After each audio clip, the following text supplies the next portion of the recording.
Oh, hello, beautiful artisans out on YouTube and everywhere. So, I will tell you what, this is an update on my bridge. And before I show it to you, um, today's Tuesday, so I really have to have this done. It really should be done by tomorrow. I need to do the registration, submit it, and see if it's even accepted for June. So now what I did was I switched out a lot, and I'm going to show you. I'm going to put the camera down. I had to fold it in half with the pieces pinned because I don't have really enough room here to show you. So I'm going to put the camera down and I'll first show you what I ended up doing is I covered the top piece here where I had the arches coming up, and I just used the arches as a design. What I was doing is kind of flipping this up because all my arches are here and drawn.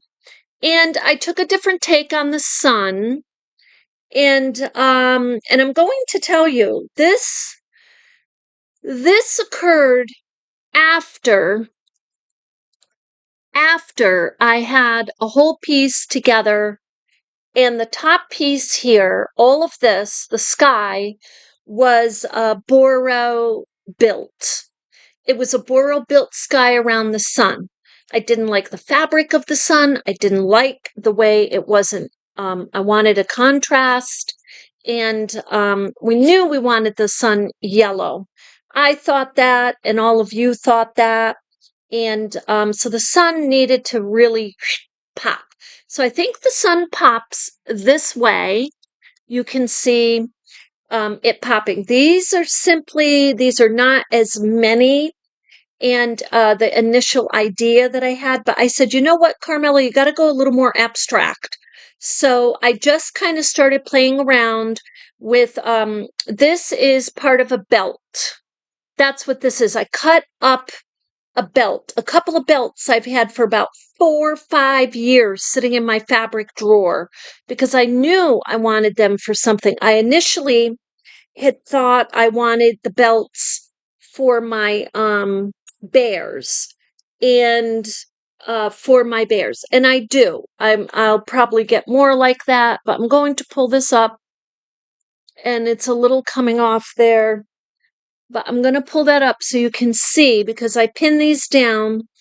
I haven't completed the background with these, but I like these arches a lot. I just don't want to move it too much because I don't have my arches in place. Nothing is pinned or glued there.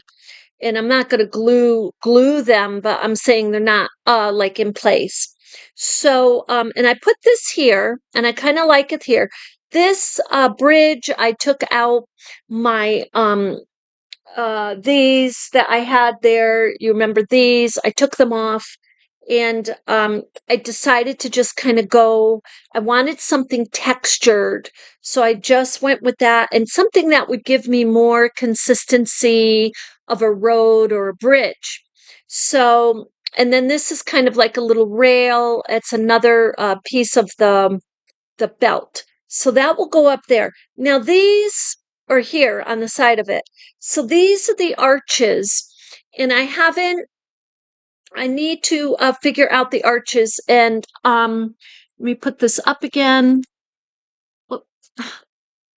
This is the problem when you have a large piece. Even if I had a large table, I would still have trouble getting from one end of it to the other. So now I have these pieces. Now, first let me tell you this. This piece is one of the first pieces I drew very quickly, and this is the sketch of the bridge. I may just paint this. I'll iron it and paint it, and I may submit that too. You can do 2 pieces. if I don't get this the way I want it today, I'm just going to go ahead and paint this. And look on the other side, I even have another side. But I will probably paint it and then just do a little Sashiko stitching on it. This piece, and this happens, the art pieces turn into, like I said, they take a life of their own on. How this developed is because I did not, it just was doing nothing for me the other. I kind of liked it. And I kind of thought, well, if I work on it and keep working on it, well, I put the sky in and I didn't like it at all. So I decided to just, the Boro Sashiko was not complementing this particular project. So these arches are Boro. Okay, this is a Boro Sashiko stacking design. And I even thought to put uh,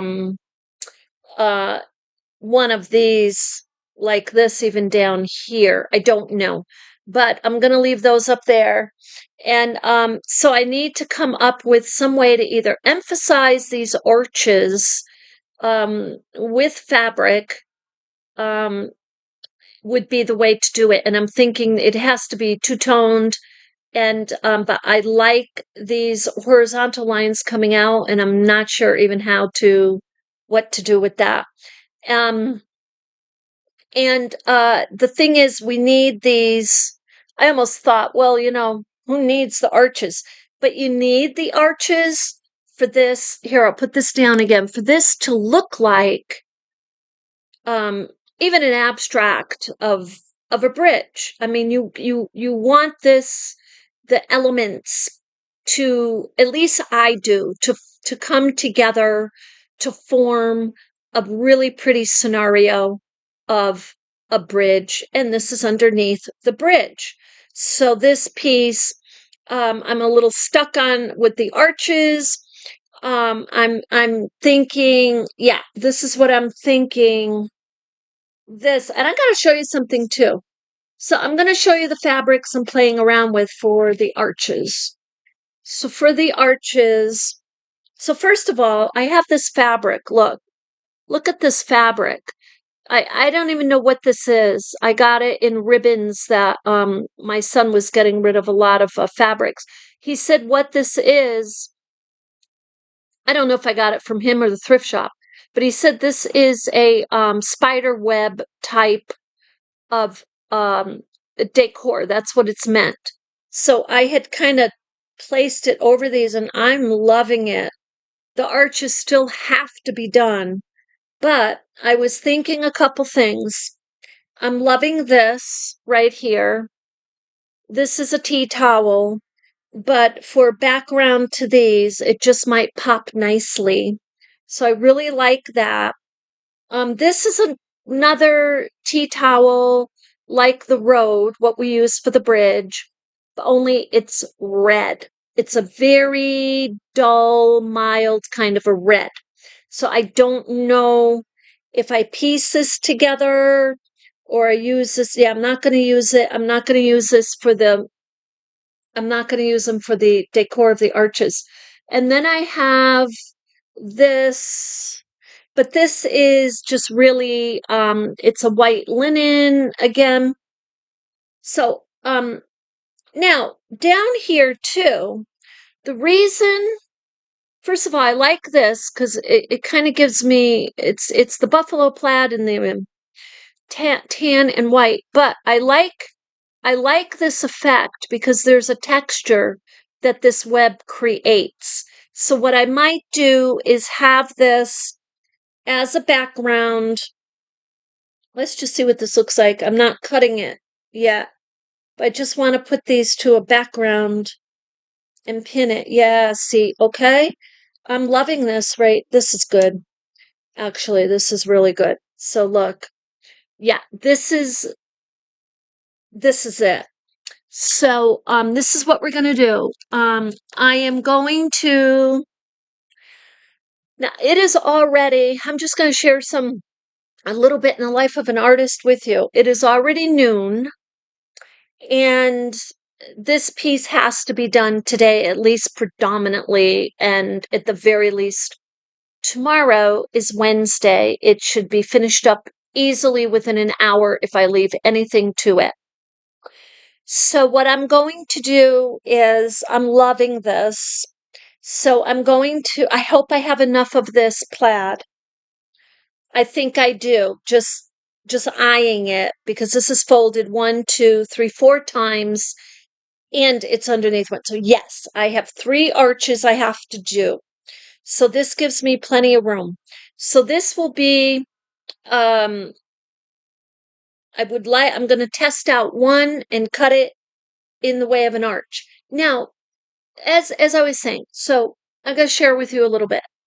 This morning, what I needed to do right off the bat was what they call a Tuesday morning update over on Patreon.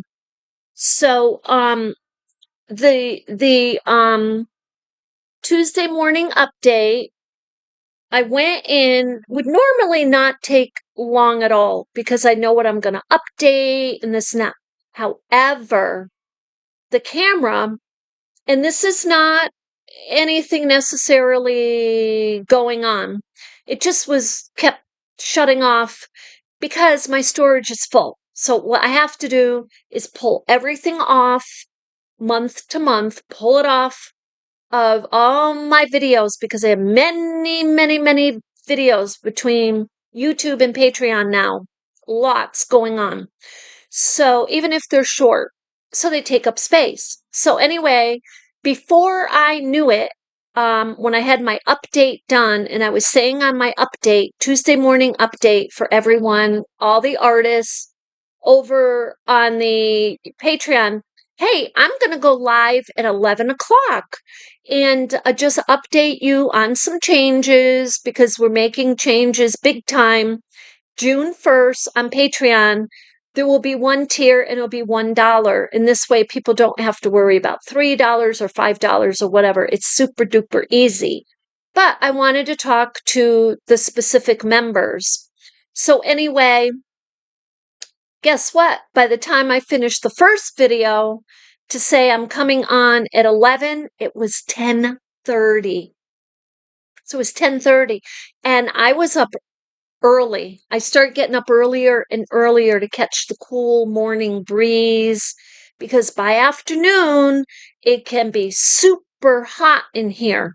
So I have to, pull the curtains, we have to put the fans on, and maybe have to get some air conditioner, stand up air conditioner out maybe this summer. Guess what? In Vermont, as hot as it was in the United States, we, at least me, did not have to put an air conditioner on. It was pretty cool in Vermont. If you look at the temperatures, a few times it went up into the 80s and low 90s, but we were blessed by not getting high 90s or a lot of it. So, but anyway, so then I pulled everything together to do that live and did it. And now I pulled everything together to do this and to update you. This is how fast time goes, and it's noon. And those were really just, if you look at the videos, they're a few minutes.